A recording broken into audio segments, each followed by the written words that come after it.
Have you ever been in an organization that really never seemed to be able to get things done? Even those things that leadership talked about as being the most important. Well, at this point in the series, we're going to talk about how to fix that. At this point in our series, we've talked about how to find your pace point and how to optimize what it does. Now comes one of the most challenging but rewarding steps in our operational physics framework, getting your entire organization to coordinate around your pace points. This is where most improvement efforts fall apart. You've identified the right focus, you've eliminated the waste, but then nothing changes. Why? Because the rest of your system is still operating the old way. Here's an analogy I think will help make these steps make more sense. You've spent time ensuring you have the most talented quarterback in the league. But until the offensive line, receivers, and running backs coordinate their movements around that quarterback's timing and decision making, you're just going to have a great player getting sacked behind a confused team. Now, let's get into the details of the coordinate step. How to align every part of your organization to support maximum flow through your pace point. This is more than just process changes, though we're certainly going to cover those too. It's about fundamentally shifting how your entire system works, thinks, and operates. After working with hundreds of organizations, I can tell you this: the companies that master coordination are the ones that see the breakthrough results. Some of what I'm about to say may sound pretty obvious, but there are some things that most people don't understand about their organizations. First, everything about your organization's performance is made from the individual decisions and actions being made, and those decisions are almost never made with the whole system in mind. If you're like most organizations, there's a fair chance you've been focusing on local optimization instead of looking at the bigger picture, the performance of the overall system. And you know what? It's not your fault. It's how most of us were taught to think about business. Operational managers are almost always instructed by company leadership to focus on optimizing their local domain, throwing system-wide improvements to the wind. Make your department more efficient. Sounds like good advice, but more often than not, it hurts overall performance. The policies, procedures, metrics, and culture that got you to where you are now weren't designed for system thinking. Those things became the twigs, the bubblegum, and the duct tape that built your current way of operating. They worked for getting you here, but they're probably the same things that are holding you back from getting to where you want to be. Every part of your organization has been optimized for the old way of doing things. Your reward systems, your communication patterns, even your meeting structures are all designed around local optimization, not system optimization. When you shift to a pace point thinking, you're asking people to do something that might feel counterintuitive at first. You're asking them to coordinate their work with the system's actual capacity instead of just pushing work forward as fast as possible. This isn't about working slower. It's about working smarter. It's about timing and flow. Think about it this way. Imagine you're driving in heavy traffic and the person who constantly speeds up, changes lanes, tries to go as fast as possible might actually get there faster. But what they're certainly going to do is cause more chaos and burn more fuel. The person who maintains steady speed and coordinates with traffic gets there faster, uses less gas, and arrives less stressed. Now, just imagine what would happen if everyone in traffic were coordinated in their synchronized effort to move forward faster as a whole. In your business, when people coordinate around your pace point, they're not working slower. They're eliminating waste. They're not holding back capacity. They're preventing the overproduction that just creates piles of work in progress. Here's what you can expect to see when you get the coordinate step nailed down. First, better timing. Starting work when you can actually be completed, not just when someone feels like starting it, or better yet, when someone in authority feels like asking for it to start. Smoother handoffs, ensuring everything necessary is ready for the next step and the next step is ready to receive the work. Higher quality, taking time to do things right the first time instead of rushing and creating rework. Less stress, working at a sustainable pace that matches system capacity instead of constantly firefighting. The result, more gets done, not less. Higher quality, not lower. Better customer service, not worse. This is what Stephen Covey talks about when he's saying synergy in the 7 Habits of Highly Effective People. True synergy happens when individual parts coordinate to create something greater than the sum of their parts. Throughout the rest of this video, we're going to take a high-level look at what it takes to see your coordination efforts make synergy a reality. Now, coordination isn't something that just happens overnight. It actually unfolds at 3 distinct levels in your organization. And there's timing. And here's the thing. You actually need to address all 3 for lasting change. But think of it like this, like building a house. You need a solid foundation, strong walls, and a good roof. Skip any level, and the whole thing falls apart. So at level 1, we're talking about workflow coordination. You gotta get the right mechanics. This is your foundation, the nuts and bolts of how things actually move through your system. Without this level working, everything else is just wishful thinking. This is about redesigning how work flows through the system. to your pace point and through it. Instead of the old push everything forward as fast as possible approach, you're creating intentional flow, push versus pull systems. You pull work through the system based on what your pace point can actually handle rather than pushing work forward just because somebody wants it to start. Buffer management. You create the right amount of work queued right up before your pace point, enough to keep it busy, but not so much that you create chaos. And remember, if there's no buffer before your pace point, and they finish what they're working on, they're going to be waiting. And a moment lost at your pace point is a moment lost across your entire system. Release control. You control when work enters the system based on what your pace point capacity is, not based on when someone feels like it. You may have noticed, this is like the third time I've said this, not when somebody feels like it. Like feelings can sometimes get in the way of just getting stuff done.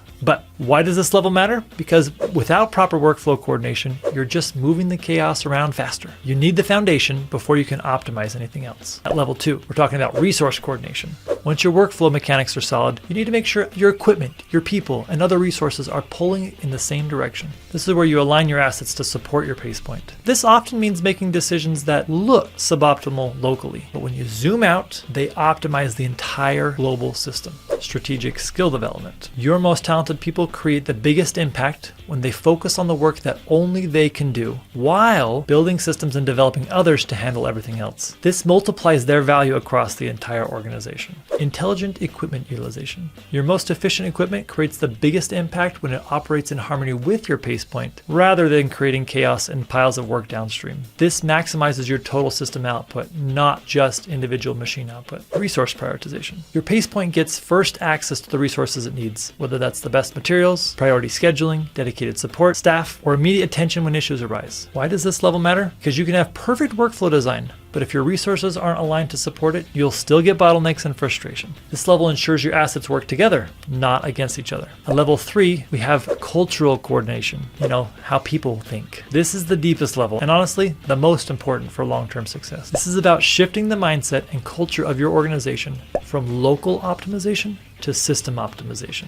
Measurement systems. You change metrics to reward system performance, not local performance. This is a big one, and it touches a nerve pretty fast when I bring it up with most organizations. We'll probably do a whole series on this topic at some point. If you think we should cover this one in depth, mention that in the comments. I read every single post. Communication patterns. You create visibility into system performance so everyone understands how their work affects the whole. The challenge of communication seems to grow exponentially as your company's size grows. But even some behemoth organizations do this well. And you can do it too! Decision making. You establish clear principles for making trade-offs between local and system optimization. But why does this level matter most? Because without cultural coordination, the first 2 levels won't stick. People will revert to their old behaviors as soon as pressure mounts or leadership attention shifts somewhere else. This is where Jim Collins' concept of getting the right people on the bus from good to great becomes crucial. You need people who can think systematically, not just about their own area. The beautiful thing is that when you get these 3 levels working together, coordination becomes self-reinforcing. The workflow supports the culture drives better resource decisions, and better resource decisions improve the workflow.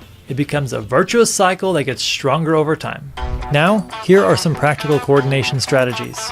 Let me share 5 specific strategies that work across different types of organizations. And don't worry about writing all of these down. There's a link in the description where you can get access to everything you need to get started. My gift to you. Strategy number 1, the pace point dashboard. Create a visual system that shows everyone how the pace point is performing in real time. This might include the current queue length, processing rate, quality metrics, utilization percentages. When everyone can see how their actions affect the pace point, coordination becomes much easier. People naturally start making better decisions when they have better information. But don't go crazy here. We're not talking about making this big old complex integrated system. This really can be as easy as a simple Kanban board on the wall with sticky notes showing where things are in the system. Don't let the implementation of some fancy system keep you from putting this into action. Strategy number 2, the daily check-in. Just like Patrick Lencioni talks about in his book, Death by Meetings, you should read it. There's a link in the description if you want to go find it. Implement a short daily meeting focused entirely on pace point performance. Not a status meeting, a coordination meeting. Questions like, what's on the agenda today for our pace point?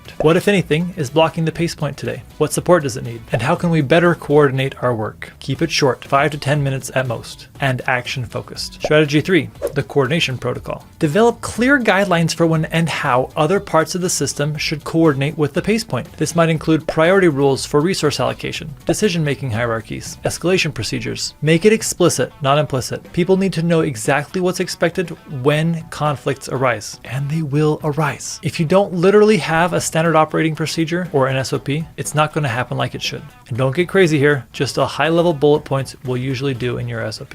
Strategy number 4, cross-functional teams. Create teams that span the entire value system, not just functional areas. These teams should be responsible for the overall flow, not just their piece of it. When your values, goals, and strategies, behaviors are all in alignment, and your people understand how their work connects to the bigger picture, coordination becomes this natural thing, and it's awesome. And lastly, strategy number 5, shared incentives. Align incentives around the system performance, not just individual performance. This might mean team bonuses based on overall throughput, or maybe you implement a recognition program that helps celebrate coordination efforts, or consider including systems thinking in your organizational performance reviews. That would be cool. Now, let's talk about how to overcome coordination resistance in your organization. All right, now that we've got some strategies outlined, let's be honest. People will resist coordination. It's natural. And it's okay. You're asking them to change behaviors that have potentially been rewarded for decades. Here are some of the most common forms of resistance and how to address them. First, this will hurt my metrics. This is the most common objection. People worry that coordinating will make their local metrics look bad. Well, it's easy. Change the metrics. Measure what matters for system performance, not just local performance. And be transparent about why you're making this change. The next one, this will make me less visible or valuable. While people don't often say this is a feeling that they're going to have. Some high performers worry that coordinating with others or supporting the system will make their individual contributions less visible or recognized. Solution? Help them see that becoming a system optimizer actually makes them more valuable and more visible to the leadership. The person who can make the entire team more effective is far more valuable than someone who just does individual work. You might hear this one. I'll lose control over my results. Some high performers worry that their success will now depend on other people's performance, not just their own. Here's the solution. Show them that system coordination actually gives them more influence over the results, not less. When they help optimize the whole system, they have a bigger impact on the outcomes than they could ever if they were working alone. This is one you're going to hear a lot. This is too complicated. Some people prefer the simplicity of local optimization, but it's not worth it. Don't do it. Get away from it. Here's a solution for you. Start small. Pick one simple coordination improvement and show the results. Success builds momentum for bigger changes. The momentum flywheel is a real thing. It takes serious effort to get it up and going. But after it's moving, it's darn near unstoppable. It won't work here. Every organization has that guy or that girl who feels like they just have to say, it's not going to work here. I've been there, I've done that. Every organization thinks they're unique. And to some degree they are, but the focus framework and the principles of coordination are universal. The solution is adapt your approach to your culture. Don't abandon the principles. Find examples from similar organizations or industries if you need. Post in the comments if you need additional recommendations on your specific situation. Okay, here's your practical exercise. It's called the coordination audit. You've put the effort to coordinate around your pace point, but how do you know if it's actually working? Let me tell you what signs to look for, because the signs of a successful coordination effort show up in 3 very distinct ways. First, the numbers don't lie. When coordination is working, you'll see your overall throughput increase. I'm talking about completing more work, not just starting more projects. You'll notice less stuff is sitting around waiting to be processed. Your lead times will become predictable enough that you can actually tell your customers when things will be done with confidence. And here's a big one. Quality improves because you're working on fewer things at the same time, which allows you to create fewer mistakes and generate less rework, of which both lead to happier customers. But the numbers are still just part of the story. You'll also start seeing behavioral changes in how people actually work. The most telling sign? People naturally start asking, how does this affect our pace point, before they make decisions? It becomes part of their thinking process, not something they have to be reminded to do. You'll see cross-functional collaboration increase without anyone being forced to do it. Departments that used to barely talk to each other start working together because it just makes sense. Conflicts between departments decrease because with everyone rowing in the same direction, the boat actually goes somewhere, and people start taking ownership of the system performance, not just their individual piece of the puzzle. The deepest changes happen at the cultural level, and these are the ones that really stick. Conversations shift from individual productivity to flow. Success stories start emphasizing teamwork instead of heroic individuals putting out fires. And you can only be heroic for so long before you're like, this is dumb. Why do I have to keep doing this? Why am I staying up all night? So, teamwork makes the dream work. But most importantly, people feel connected to these business results. And when people feel that connection, incredible things happen. Here's the key though. You don't need to see all of these immediately. Pick 2 or 3 indicators that matter most to your situation and track those. Don't overwhelm yourself with metrics. We're not shooting for the moon here. We're just trying to get off the ground. And if you're trying to get to the moon first, there's a good chance you're going to blow up a couple times. So just get off the ground. Don't overwhelm yourself with metrics. Focus on the ones that tell your coordination is actually happening. Coordination is where the magic happens in operational physics. It's where individual improvements become system transformation. Here are a couple things to remember. Don't forget to address all 3 levels of coordination: workflow, resource, cultural. Expect resistance and plan for it. Don't look at this resistance as a bad thing. It's just the natural reaction to not fully understanding the change. As the ProSite organization teaches, and if you've never heard of them, go check them out. They're really cool. Address their awareness of the change. Help them craft a desire for the change. Provide them with the knowledge of how to change. Give them the ability to implement these skills and behaviors, and create reinforcement to sustain the change. These are the concepts and principles of change management.